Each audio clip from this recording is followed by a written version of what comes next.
Perkenalkan, saya Mujibur Rahman, co-founder dari Green Prosa. Green Prosa itu artinya dari kata green dan prosa. Green itu hijau, prosa itu sebuah karya. Jadi kita pengen bikin suatu karya yang memang ini bermanfaat buat lingkungan. Alamat kami ada di Desa Banjaranyar, RT 3, RW 3, Kecamatan Sokaraja, Kabupaten Banyumas. Sampai hari ini kita kegiatannya adalah pengolahan sampah menggunakan budidaya maggot BSF, khususnya sampah organik. Kalau bilang kenapa usaha ini berjalan gitu ya, dulu sebenarnya kami itu komunitas. Awalnya 2018 kita sama-sama tahu nih tentang masalah sampah di Banyumas. Saat itu di Banyumas sampahnya di mana-mana lagi darurat sampah.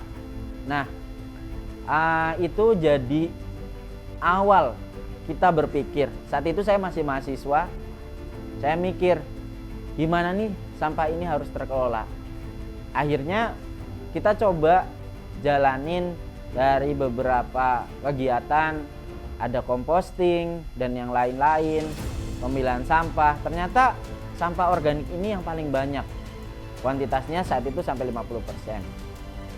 Ya, sempat terlewat karena memang saat itu masih kuliah, masih sibuk-sibuknya.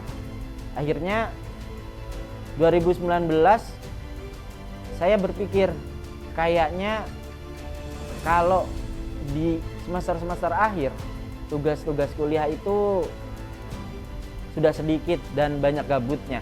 Akhirnya saya buat kegiatan sama teman-teman lagi, lanjutin kegiatan yang dulu di pengolahan sampah, khususnya sampah organik, pakai budidaya maggot. Dulu nggak sempat mikir namanya profit atau untung, karena cuma kita mikir gimana sampah ini terkelola dengan baik gitu ya. Sampah anorganik kita bisa jual, rongsokin lagi, kemudian yang organik ini kita bisa manfaatin. Nah, ternyata dengan maggot, karena kebetulan saya backgroundnya anak peternakan di Universitas Jenderal Sudirman, jadi saya coba mempelajari. Ternyata maggot ini bisa dijadiin pakan alternatif atau pakan suplemen bagi ikan, ayam, bebek, dan yang lainnya. Nah, dari situ kami coba bergerak bahwa gimana nih komunitas ini bukan cuma ngelola sampah di sini, tapi manfaat buat banyak orang. Akhirnya di 2020 saat pandemi, ternyata itu jadi momentum buat kita semua. Oh, sampah ini kan banyak banget, tambah banyak karena orang-orang banyak di rumah, takut keluar. Tapi yang ngelola juga pada takut karena banyak orang yang sakit gitu. Nah, akhirnya kita coba bangun komunitas-komunitas, kelompok-kelompok yang dulunya bapak-bapak, ibu-ibu yang ngelola sampah di TPA nggak jelas. Akhirnya kita kelompokkan dengan fasilitas yang ada dari pemerintah. Nah, coba kita kolaborasi, kita ngajarin mereka dengan pemerintah terkait juga bahwa pengolahan sampah khususnya organik itu bisa banget dengan maggot BSF. Ya, sampai hari ini kita ngelola lebih dari 10.000 rumah. Ada 100 instansi dan setiap harinya sampah yang kita kelola sampah organik 30 ton per hari. Mitra pembudidaya yang budidaya maggot kita sebut namanya Satgas Hijau. Nah, mereka pun sekarang sudah ada 52 kelompok. Artinya usaha ini bukan cuma bermanfaat bagi kita sebagai profit, tapi bagi masyarakat di sekitar kita, bagi lingkungan kita biar lebih bersih. Ya, kalau kendala tentunya pasti ada. Awal-awal sempat kita didemo sama lingkungan sekitar nih, karena mungkin bau atau stigma masyarakat kalau ngelola sampah itu pasti bau. Padahal kita tahu kalau sampah organik itu dikelola dengan benar pakai biokonversi maggot BSF bisa ngilangin bau. Contoh hari ini kita ngabisin sampah 30 ton, besoknya sudah dengan sampah yang baru, dan itu juga manfaat, produk sampingannya bisa jadi pupuk. Tapi masyarakat saat itu belum paham, ya maklum lah. Apalagi saat itu saya masih lulusan baru, anak muda yang sok-sokan mau bikin usaha, ya gimana, pasti gak akan orang percaya kan itu gitu. Nah, lambat laun kita jalanin, kita coba edukasi masyarakat sedikit demi sedikit bahwa sampah yang ngasilin bau atau yang bikin masalah di masyarakat itu bukan sampah anorganik. Ya memang plastik, isu mikroplastik dan yang lain, tapi sampah organik ini justru menurut beberapa penelitian lebih bahaya.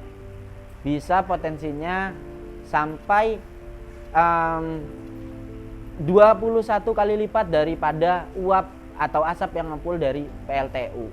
Juga stigma dari teman-teman saat kuliah, karena saya sama tim harus rela nih setiap hari muter ngambilin sampah ke hotel-hotel, ke kafe, ke restoran. Dan saat itu teman-teman yang lain lagi pada nongkrong, kok nongki-nongki gitulah.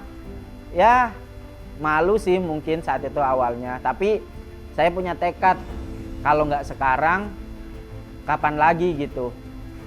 Kalau saya malu, pasti akhirnya apa yang saya cita-citakan gak mungkin berhasil. Cuek aja dah itu.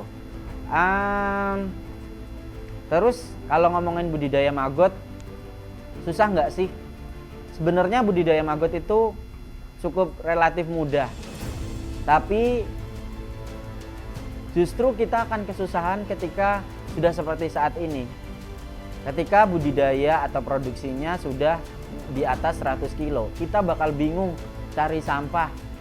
Karena apa? Karena masyarakat kita yang masih susah untuk milah sampah antara organik dan anorganik. Jadi akhirnya saya dan tim mencoba mengkreasikan, membuat beberapa alat, mesin pemilah sampah otomatis dan lainnya, sehingga budidaya maggot ini efisien. Terus kami memanfaatkan bangunan-bangunan yang mungkin saat itu tidak bermanfaat. Nah, salah satunya ini kita dapat bangunan yang cukup murah. Karena ini dulunya adalah pabrik knalpot, tapi sempat kolaps di pandemi dan kita pakai. Kita langsung beli, kebetulan ada rezeki. Kita pakai untuk budidaya maggot, dan hasilnya sekarang rata-rata kita per hari dengan satgas kita atau mitra itu totalnya sekarang bisa produksi di 2-3 ton per harinya. Nah, pemasaran kita produknya semuanya sekarang dikeringkan. Jadi ada maggot kering, terus ada yang dijadiin tepung. Dan rata-rata dari total produksi, kalau kita bilang 20% atau 30% kita penjualannya ada di marketplace buat teman-teman penghobi ikan hias, ikan koi, kemudian ada ayam adu, ada burung, reptil, dan lainnya. Kemudian 80%-nya itu sekarang kita kirim ke pabrik pakan, di mana sama mereka ini dijadikan bahan tambahan, dan secara market suplai kita hanya bisa menampung atau memenuhi dari sekitar paling kalau mereka bilang 2% dari satu pabrik, belum pabrik-pabrik pakan lainnya gitu. Jadi peluangnya masih sangat besar.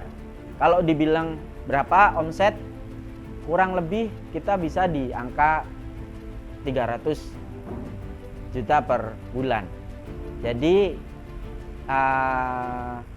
ini masih jadi peluang, dan kita ingin ekspansi sebesar-besarnya karena kita pengen banget menjadi perusahaan pengolahan sampah menggunakan biokonversi maggot yang terbesar di Indonesia. Jadi bukan cuma ngelola sampah, tapi menghasilkan sumber protein, dan satu lagi residunya menjadi pupuk organik yang manfaat buat petani-petani. Kurang lebih ada sekitar 10 kelompok tani yang sudah memanfaatkan pupuk Maggot ini sebagai pupuk organik mereka, dan hasilnya sangat baik. Mitra ini atau satgas-satgas yang kita sebut dengan Satgas Hijau itu mereka tersebar di mana-mana. Jadi ada sekarang sentranya ada di Banyumas, ada yang di Pemalang, ada yang di Semarang, ada yang di Tegal, dan kami sedang ekspansi ke beberapa kota lainnya. Jadi teman-teman yang pengen budidaya maggot, asal jangan takut jijik nih dalam sampah, kita bisa mulai budidaya maggot.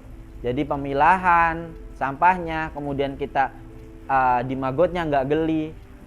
Budidaya maggot cukup hanya membutuhkan waktu kurang lebih sekitar 30 hari kalau dari telur sampai lalatnya.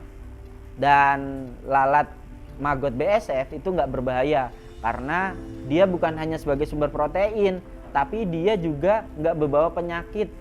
Justru dia mengurangi potensi penyebaran penyakit. Dan hebatnya untuk lalat dewasa, lalat ini dia nggak makan dan nggak minum. Beda sama lalat-lalat yang lain, dia akan minum atau makan, mencok ke sana ke sini. Jadi itu yang bawa penyakit. Nah, lalat BSF ini berbeda gitu. Hidupnya juga pendek. Nah, cuma 5 hari. Jadi total siklus kemungkinan ya kurang lebih 30 hari gitu.